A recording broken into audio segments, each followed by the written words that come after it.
Jujin. Jujin Haze Machine. HS530. Ito pala. Ito pala. Ito yung box. Jujin Haze.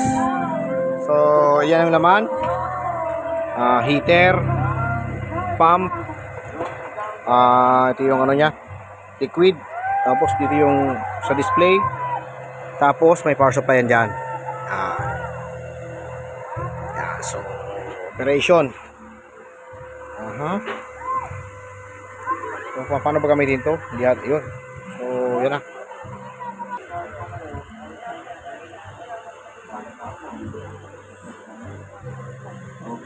Musok na. Ang alam ko yung Haze Machine mga idol, ano lang to, pang background.